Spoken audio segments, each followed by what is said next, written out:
সমুদ্রপথে জীবনের ঝুঁকি নিয়ে ইতালি যাওয়া অভিবাসীদের শীর্ষে বাংলাদেশিরা। চলতি বছর জানুয়ারি থেকে অক্টোবরের মধ্যে ইতালি আসা অভিবাসীদের মধ্যে সবচেয়ে বেশি সংখ্যক এসেছেন বাংলাদেশ থেকে। এই সময়ে সমুদ্রপথে ইতালি এসেছেন ৪৯,৬৯১ জন অভিবাসী।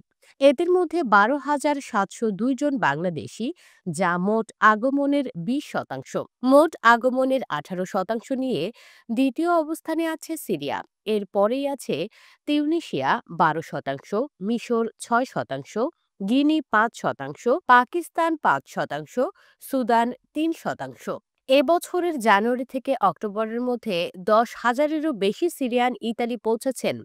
তখনও নতুন করে দেশটিতে সংঘাত শুরু হয়নি। ২০১৩ এবং ২০১৪ সালের পর এই প্রথম এত বেশি সংখ্যক সিরিয়ান সমুদ্রপথে ইতালিতে এসেছেন। চলতি বছর সিরিয়া থেকে আসা অভিবাসীদের ৭৭% পুরুষ, ৭% নারী, ১১% শিশু এবং ৬% সঙ্গীবিহীন শিশু। নভেম্বরে সমুদ্রপথে ৮,১০০ জন অভিবাসী ইতালি পৌঁছেছেন। অক্টোবরের চেয়ে এ সংখ্যা বেড়েছে ৪২%। ওই মাসে সমুদ্রপথে ইতালি পৌঁছেছেন ৫,৭২২ জন। ৩ ডিসেম্বর জাতিসংঘের শরণার্থী বিষয়ক সংস্থা ইউএনএইচসিআর এই তথ্য প্রকাশ করেছে। চলতি বছর ইতালিতে অভিবাসী আগমন ২০২৩ সালের চেয়ে তুলনামূলক অনেক কমেছে।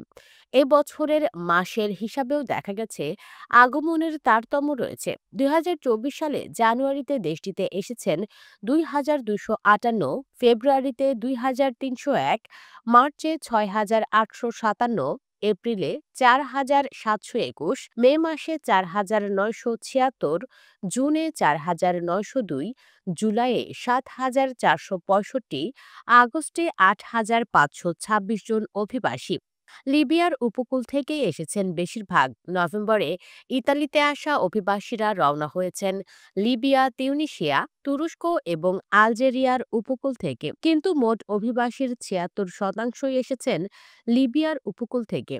নভেম্বরে আসা অভিবাসীদের অন্তত ৭৫% ইতালির দক্ষিণের ছোট দ্বীপ লাম্পেদুসায় এসে পৌঁছেছেন।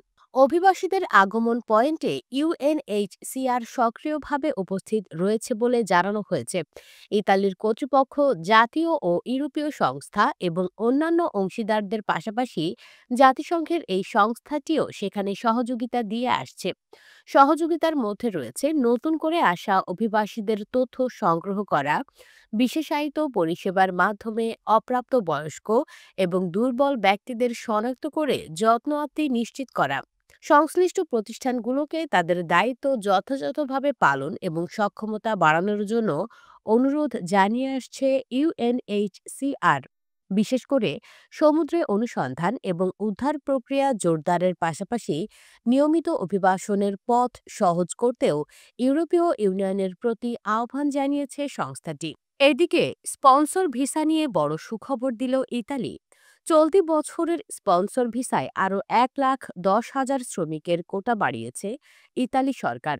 তবে বাংলাদেশ, পাকিস্তান এবং শ্রীলঙ্কার ক্ষেত্রে কঠিন যাচাই বাছাইয়ের সিদ্ধান্তের কথাও বলা হয়েছে নতুন এই আইনে।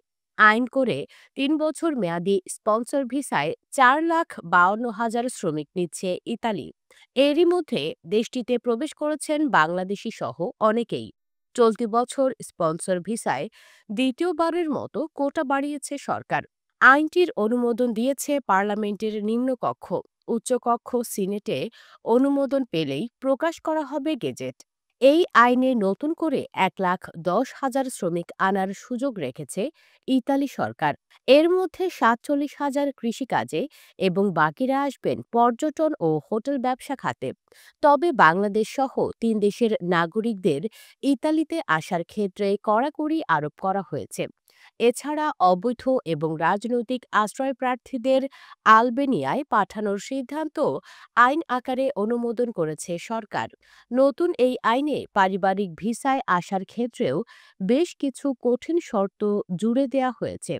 এছাড়া স্পন্সর ভিসা কোনো কারণে বাতিল করা হলে তা মালিকপক্ষকে জানানো হবে না বলেও আইনে বলা আছে।